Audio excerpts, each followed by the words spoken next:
I didn't mean to follow her, but grief makes you quiet, and suspicion makes you careful. It started 3 days ago. A flash of a name I didn't recognize lighting up on her smartwatch. Jules.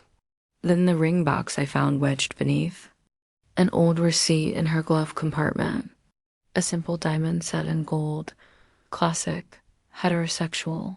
That night, she kissed me goodnight the same way she always did. Forehead, lips, temple. Like punctuation marks. Like closure. I lay in bed while she showered, listening to the water run like a curtain between us. And I realized I didn't know who she was anymore. So when she left this morning, saying she had a location scout, with her editor, I waited 15 minutes, then followed. No plan. Just the kind of quiet desperation you can feel in your gums. She drove to the edge of town, to Fleur, the high-end bridal boutique that smells like lavender and expensive decisions. I parked down the street, barely breathing, and slipped in. Unnoticed. I stood between mannequins dressed like promises and watched from the mirror's edge. She looked happy. Not the kind of happiness I brought her, the creative, electric kind, where we dance in the kitchen or argue over fonts at midnight. No, this was softer, staged, the kind of joy reserved for photo albums and Instagram carousels. She turned toward her mother, a woman I'd met once, who never quite looked me in the eyes, and asked, "Do you think she'd cry when I walked down the aisle?" I did cry, just not the way she meant. My tears didn't fall. They froze in place, a quiet, burning numbness behind my ribs. I watched her turn in the mirror, trailing white silk like a lie unfolding. The gown was strapless. Delicate lace at the bodice, cascading into soft layers that whispered as she moved. I had described that exact dress to her a year ago, as a joke, in the middle of a thunderstorm. I'd said, if I ever got married, it'd be something like this. She had laughed. You married? You'd wear boots and black velvet? And now she stood there in my words, my memory, wearing someone else's future. I didn't scream. I didn't walk up and shatter the moment like glass. I just left out the door chimed behind me. Outside, the sky was unnervingly clear. A sharp contrast to the storm inside me. I walked, not caring where. One foot in front of the other, nausea swelling like tidewater, catching in my throat and making my hands shake. The world was moving, cars, people, birds, and I was stuck in the space between seconds. 4 years. 4 years of being her secret, her muse, her midnight confession. 4 years of pouring myself into her scripts, her visions, her award-winning monologues. She called me her lighthouse, her grounding wire, her eternal what if. And I believed her. God help me, I believed her. But now I saw the truth, stitched in ivory thread and rehearsed glances. I wasn't her love. I was her rehearsal, a phase, a draft. A place to rest before she built the life that would actually make sense to everyone around her. And worse, she wasn't even ashamed. She wasn't hiding out of guilt. She was hiding out of strategy. Sophia had always been good at control. She knew how to calibrate perception, a film director after all. Every scene, every gesture, calculated for effect. Her life was a narrative. I was just the unreliable character she planned to cut before. The final act, I stopped walking when I reached the river, leaned against the railing, staring into the current like it might give me back the time I lost.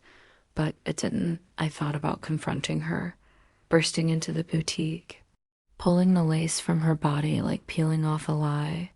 But that would give her too much power and me too little time to understand what had really happened. No, this wasn't the moment for confrontation.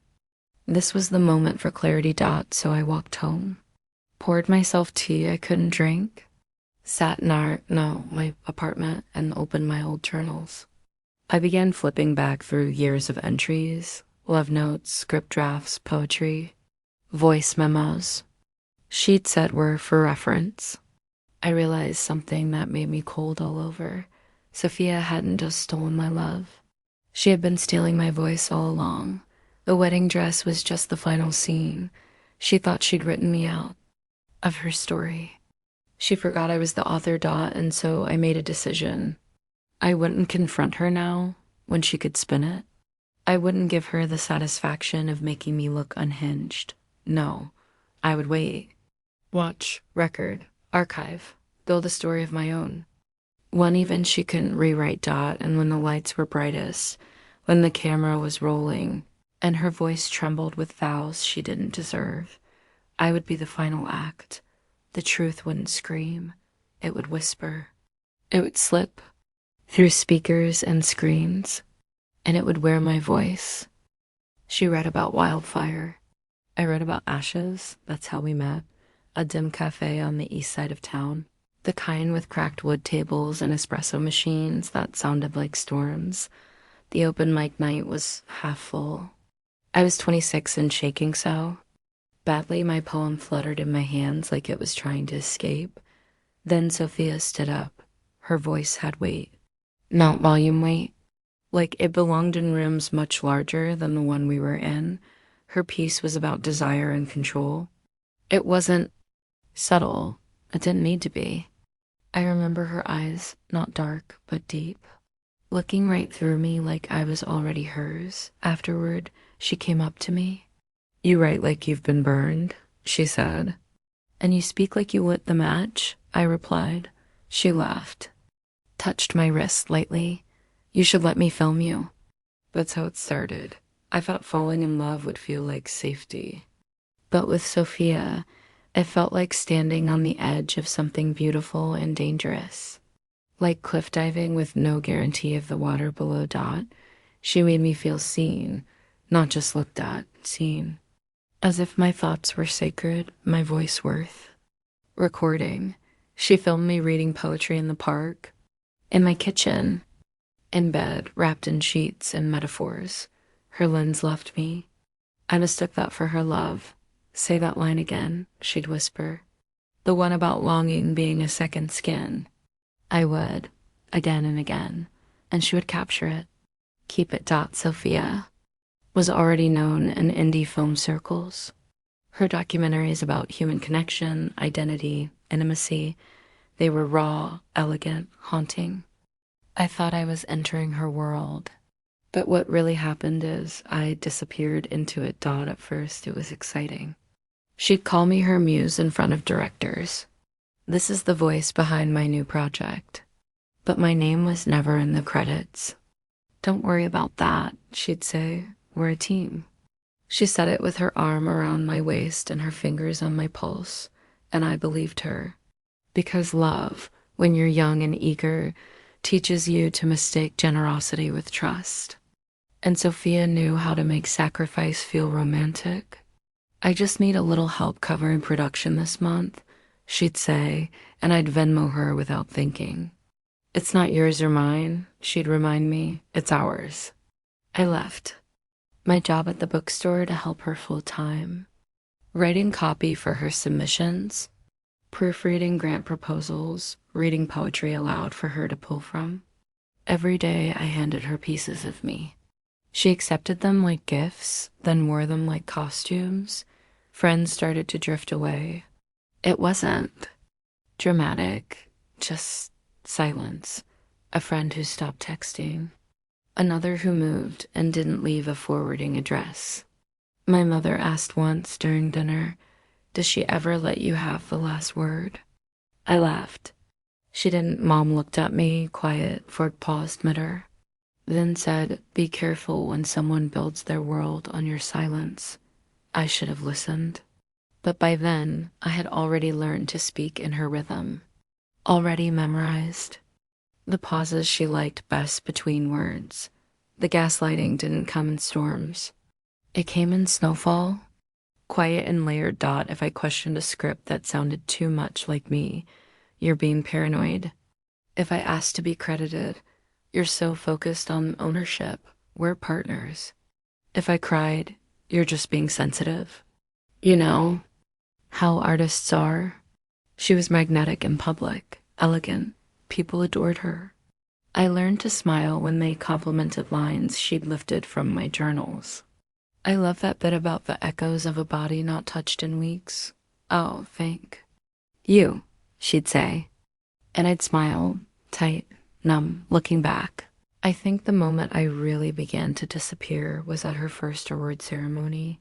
She wore a red silk dress, and I wore black like punctuation. She won Best Short Film, walked up, thanked her team. The foundation, her mother, and me. I was the one holding her speech in my purse. The one who had helped write it. She didn't look at me once. On the drive home, I was quiet. She said I was being dramatic, that the award was for us.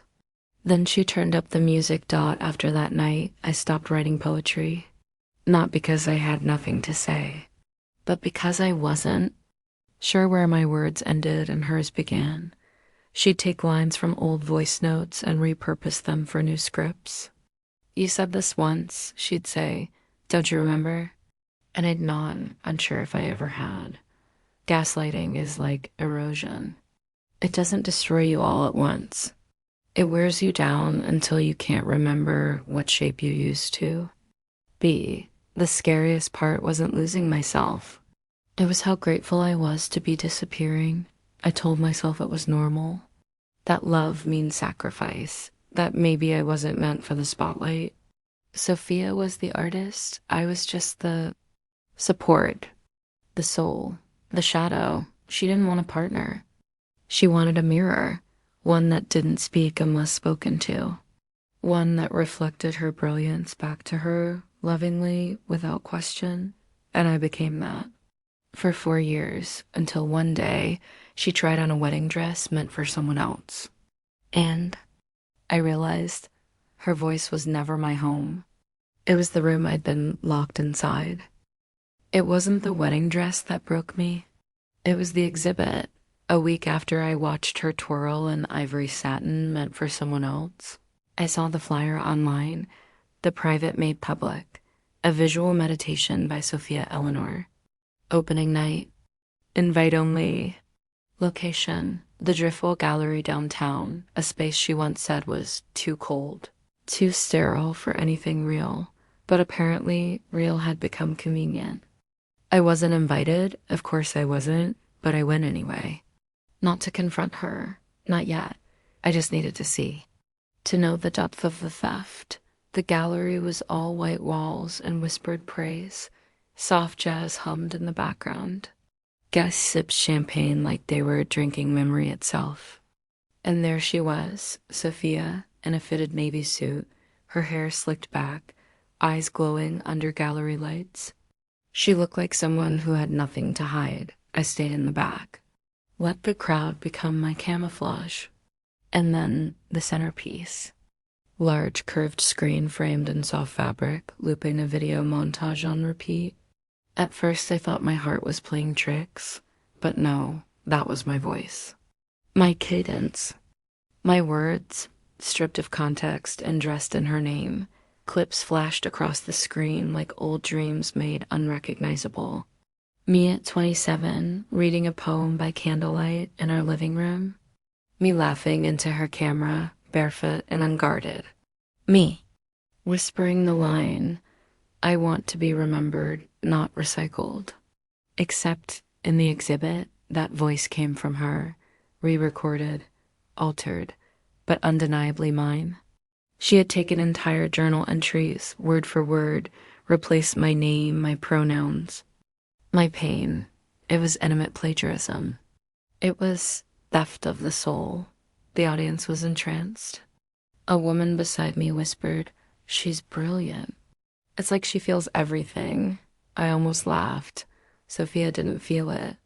She recorded it, harvested it, packaged it for prestige. There was a quote painted on the wall near the video. Truth is a collaborative act of vulnerability. S.A., her initials. My suffering, they clapped.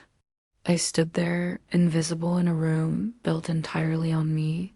I left before she could see me. The cool air outside felt like water after a drowning. I don't remember the walk home. Just the sound of my heartbeat in my ears and the taste of metal in my mouth. Once inside, I didn't cry at first. I raged, pulled open drawers, threw open cabinets. I found every old notebook, every journal, every sticky note, every printed photo, audio files, phone recordings, scraps of poems written on the backs of receipts. I gathered them like evidence, like proof that I had been here, that I had existed outside of her curation. Then I collapsed onto the floor, and I cried. No, screamed. The kind of grief that burns at the center of your chest like a sun trying to escape. I cried until my throat tore and my lungs went numb, until there was nothing left but the shaking. For a long time I lay there, surrounded by fragments. The shadows of a woman I used to be, and then I reached for my scanner. It was mechanical. At first, mindless, I scanned one journal entry, then another, then 20. I backed up every audio file on 3 separate hard drives, created a spreadsheet, cross-referenced dates, timestamps, original drafts. I began organizing the chaos she had claimed. It wasn't about revenge, not then. It was survival. It was about documenting me before she erased the rest. The worst part was realizing just how much she had taken. There were lines from poems I never even read out loud, phrases I had muttered into my recorder while crying. She had transcribed everything, turned pain into performance. And not once had she asked. I remembered one night a year ago when I had woken from a nightmare, shaken and mumbling half-thoughts. She'd held me, rubbed my back. The next morning, she said, "You were poetic, even in your sleep." And now I know she recorded it, because parts of that dream were in the exhibit. There's something uniquely violent about being loved by an artist who only sees you as material. You stop being a person. You become content, aesthetic, inventory, and I had given her everything. My thoughts, my trust, my time, my voice. But she didn't want partnership. She wanted authorship. She wanted to write me, edit me, use me until I was no longer distinguishable from her brand. The scanning took days. I barely slept. My apartment became an archive. Piles of paper open. Journals, USBs marked with dates and initials. I created a folder called Proof of Life. And inside it, I stored every word that had ever been mine. On the 4th night, I came across a video I had forgotten existed. It was us early on. She was filming me reading a poem, and I stopped halfway through. "I'm not sure this one's." "Ready," I'd said. She turned the camera off. "It's beautiful, but maybe it's not yours anymore." At the time, I thought she meant it had transcended me, like good art does. Now I understood. She was claiming it. I didn't know what I would do with all of it yet. But I knew this. She couldn't keep it. Not without consequence. If she wanted to steal my voice, then I'd use it louder than she ever imagined. Not to scream. Not to beg. But to reclaim. And somewhere beneath the exhaustion, beneath the betrayal and the ache, a spark ignited. Not revenge. Not yet.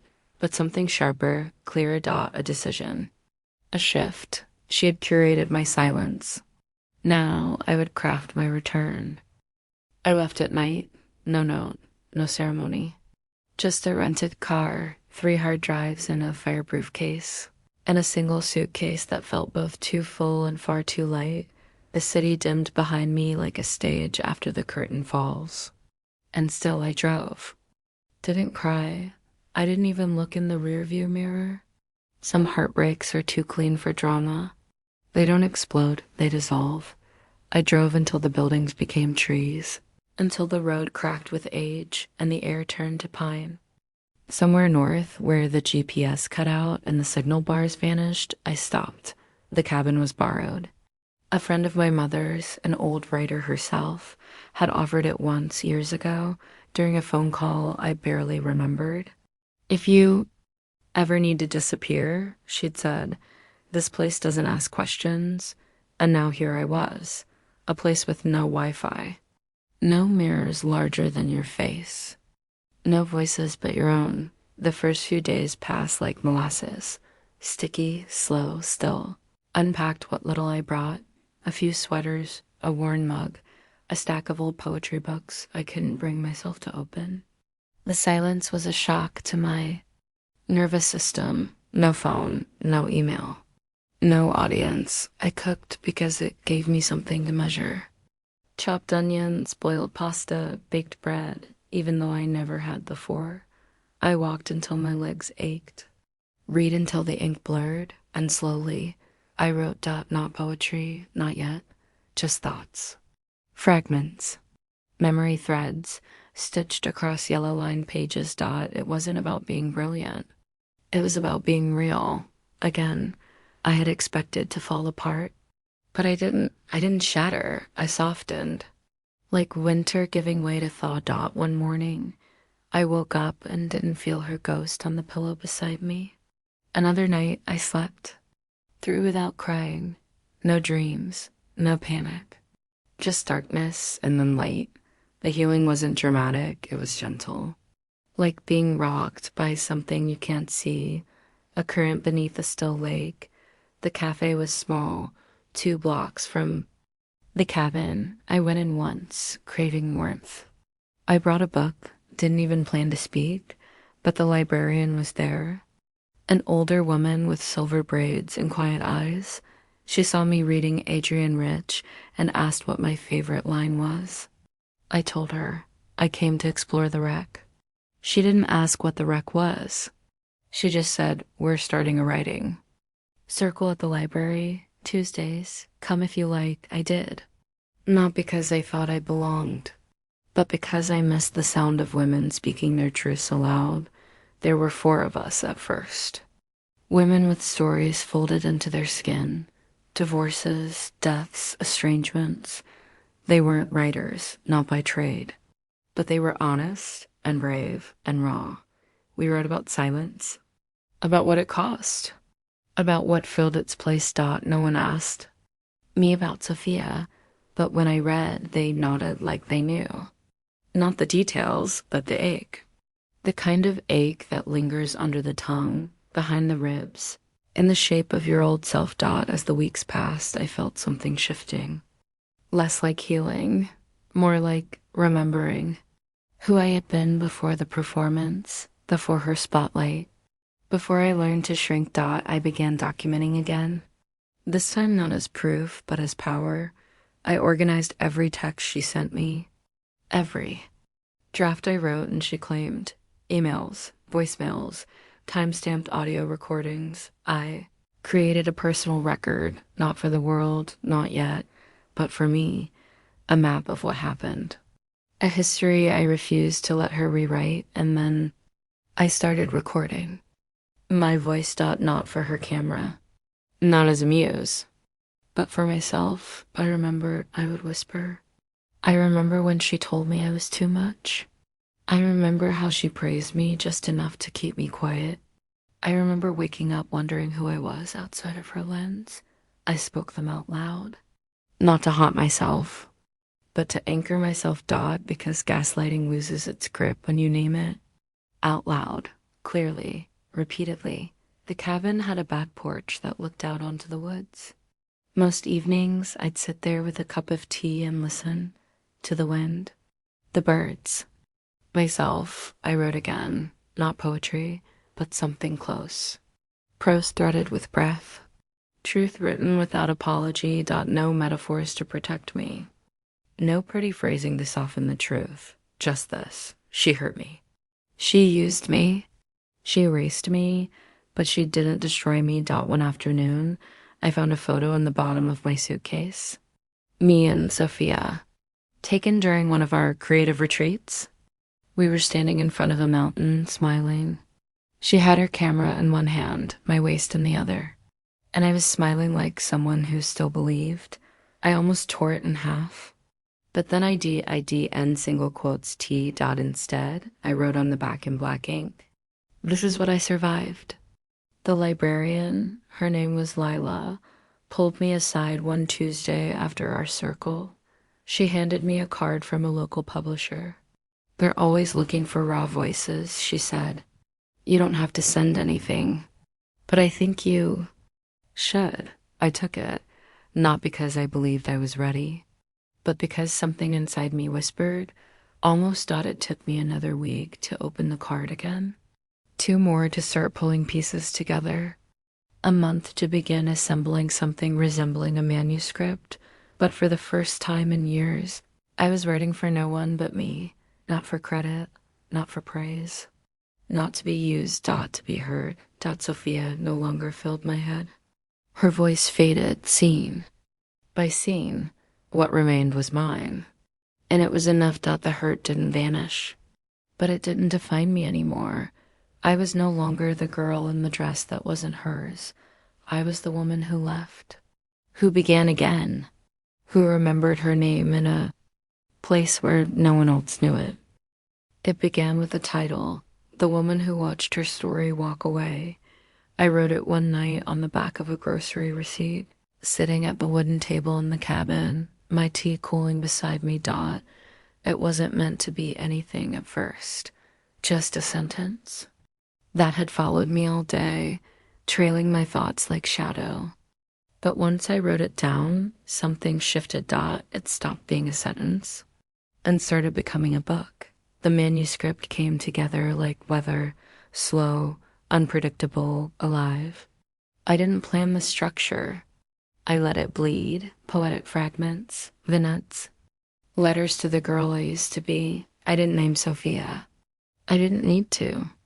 I described her in details only the guilty would recognize, the way her voice lowered before a lie, how she never touched me when she was working, how she spoke about love the way directors speak about lighting as something to manipulate.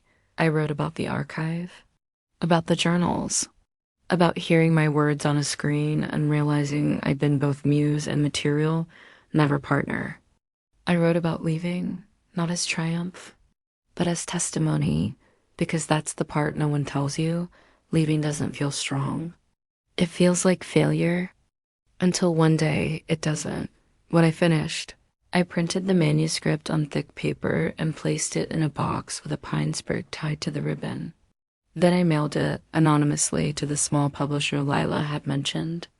I used a pseudonym, E. Sable, my grandmother's first initial. My own middle name. I didn't expect anything. But 3 weeks later, I got an email. "We don't know who you are, but we believe every word, and we'd be honored to publish your voice." The book came out quietly, no fanfare, no press tour. Just a softcover release with a matte cover, slate gray, with an impression of a woman walking into mist. No face, no title on the front. Just a name on the spine. E. Sable. It resonated, not loudly at first, but deeply. It passed from hand to hand like a secret. It showed up in book clubs, on therapist shelves. Women began writing me letters. They said, "I thought I was crazy until I read your pages." I didn't realize what was happening until I saw it, written in someone else's voice. "Thank you for reminding me I was not born invisible." They didn't ask who Sophia was. They saw themselves in the shadows. And in the light breaking through, meanwhile, Sophia was trending. Her wedding was everywhere. Digital confetti, champagne filters, custom hashtags, a vineyard in California, string quartet, a tent laced with twinkle lights and imported roses. She looked like cinema. I watched a 15-second preview of her wedding film on Instagram. She was reading vows off a handmade card. The words were eerily familiar. To be known deeply is the rarest kind of safety. I paused, rewound. There it was again. My words, verbatim, from a journal entry I had never published. I knew because I remembered where I was when I wrote them, in bed, sick with fever, recording voice notes at 3 a.m. And now she was speaking them to someone else, in a white dress, on a stage. With applause, that's when I knew it was time. not to destroy her. That wasn't the point. It never had been. I didn't want revenge. I wanted recognition, authorship, because no one gets to narrate my life but me. I had the wedding date, the venue, the timeline. I found the name of the videographer studio tagged in her post, one I'd known from our early projects together.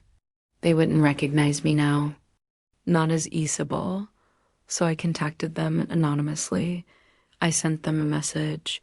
You're filming a wedding for Sophia Eleanor on date. Before you finalize the footage, I'd like to send you some supplemental material. It may help clarify authorship. Attached were scans of my original journals, hand-dated, clips from our shared Dropbox with timestamps, audio recordings of me reading the very lines she used, a document titled Original Source Materials, the woman behind the words ... and finally, a 90-second audio track of my voice, the real voice, layered over cello music, the same cello piece she used in her exhibit. Except this time, the voice was mine, claiming, owning, telling the story in the voice it was born from. I don't know what the videographer thought. They never replied, but I know Sophia. I know how carefully she curates her life. And I know what happens when a story cracks in the weeks leading up to her wedding. The woman who watched her story walk away hit the indie bestseller list. A journalist from a feminist literary site reached out to Isabel for an interview. I agreed, via email. No photos. Just words. The headline read, "The Muse Speaks," on voice, erasure, and becoming real again. It went viral. Sophia's PR machine began to falter. Questions appeared in the comments beneath her wedding content. Didn't this quote come from that book? Wait, this sounds exactly like the one from Isabel's memoir. Strange coincidence? A thin crack. But cracks spread. That wasn't my revenge. That was justice. Not public shaming, but public awareness. A gentle mirror turned back on the one who'd edited me out. Lila invited me to speak at a small retreat, 2 hours away. It was the first time I stood in front of a group again, my name still hidden, but my truth out loud. I read from the last page of my book. Some stories aren't stolen in one grand gesture. They're taken breath by breath, trust by trust, until you forget the sound of your own voice. But one day, the silence will sound wrong. One day, you'll hear your own echo and follow it home. The women stood. One came up after and said, "You gave my voice back without knowing I'd lost it." That's when I knew it worked. Not the exposure. The reclamation. Sophia had taken my voice to make herself bigger. I had used mine to make others feel seen. And in that exchange, I won. The wedding day arrives with fanfare. A venue that once hosted a film awards gala, now dripping in roses and ivory linens. The kind of place with vaulted ceilings and chandeliers shaped like constellations. Everything about it feels curated. Because it is. Sophia stands beneath an archway of calla lilies, dressed in silk the color of bone and myth. She's radiant, of course. She always was. A string quartet hums something classical. A drone circles overhead for aerial footage. The guests are art world darlings, indie press, a handful of socialite influencers, all holding phones, all ready to post. She begins her speech with that voice, practiced, low, magnetic. Stories shape us. They make us, unravel us, stitch us back together. It's the kind of line that sounds profound until you realize you've heard it before, because you wrote it. I'm not there. Of course I'm not. But my voice is. When the MC steps up and smiles, there's a pause. A clink of glasses, a laugh. And now a special surprise, he says. A tribute, a look back at Sophia's early creative journey. Where it all began, the lights dim, the room HUSAE and then my voice begins. My name was never in her credits, but my words trust her world. The screen flickers with soft light. A video collage begins, carefully timed, elegantly crafted. Black and white clips of me, 26, young, raw, reading poetry on a balcony. A close-up of a journal with my handwriting. She taught me to be quiet. I taught her how to speak. There's a still frame of us from her first film set, her holding the camera, me in the background, notebook in hand. A recording of my voice overlays footage from her past work. Love isn't authorship, it's listening she never did. Gasps ripple through the crowd. It's subtle at first, confusion, glances. Whispers dot, and then the slideshow becomes unmistakable dot my journal entries. Faded and time-stamped, appearing on screen in handwriting. Each one followed by footage of Sophia speaking the exact words. Dressed up for her documentaries dot my words. Her fame. She freezes. Her hand tightens around her bouquet. Her jaw, usually so precise, twitches. The fiancé turns. Eyes wide, mouth slightly parted. Sophia doesn't move. On screen, the crescendo. Builds, not music, but memory. The layering of voices, truth reclaiming its tone. She said we were a team. I didn't realize I was the inventory. Gasps now turn to murmurs. Someone in the second row lowers their phone. Another whispers to a guest behind her dot, and then, silently, her mother stands up and walks out. The screen goes black. A beat of silence, and then applause, not loud, just polite, perplexed, maybe even nervous. The MC stammers, thanks the mystery contributor, and moves on, but the damage is done. The illusion is broken. I'm not there to watch. Her unravel. I'm in a small bookstore 2 states away. A local reading for the woman who watched her story walk away. The folding chairs are filled. There's a bouquet on the podium. Lila, maybe. I don't check the sender. Someone asks me to sign their copy. Their hands shake slightly as they thank me for my words. I thought I was the only one, they say. I smile. Sign my name. My real name. The one she never let appear on screen. The one I reclaimed 1 page at a time. Later, I check my phone. 5 missed calls, 3 voicemails. All from Sophia. The first is a breath, then silence. The second, I don't know what. You think you're doing. But this isn't fair. You had your version, I had mine. The third, call me, please. Just, I didn't mean to hurt you. You were everything to me, I delete them. Not because I'm angry, but because I don't need them. I've already heard everything I ever needed to hear in my own voice. The next morning, a headline appears, renowned filmmaker's wedding interrupted by anonymous literary voice. Questions rise about authorship and truth. The article includes quotes from guests, mentions of a mystery narrator, speculation, but no name because I didn't give them one. I didn't need to. Let the mystery stay. Let the audience wonder who I was. All that matters is she knows. And she can't erase me now. In the weeks that follow, Sophia goes quiet online. No wedding photos, no press appearances. Just stillness. I imagine her walking through her home, seeing the bookshelves we once built, finding my handwriting on old notes, remembering the voice she used until it fought back, but I don't think about her often anymore. Not the way I used to, because closure isn't always confrontation. Sometimes it's creation. Sometimes it's building something she can't touch. One night I host a workshop. 12 women in a circle. Some broken, some rebuilding. We talk about the moment we each stopped recognizing our own reflection and how we slowly found our way back. I say, you don't have to scream to be heard. Sometimes the quietest voice is the one that echoes longest. They nod.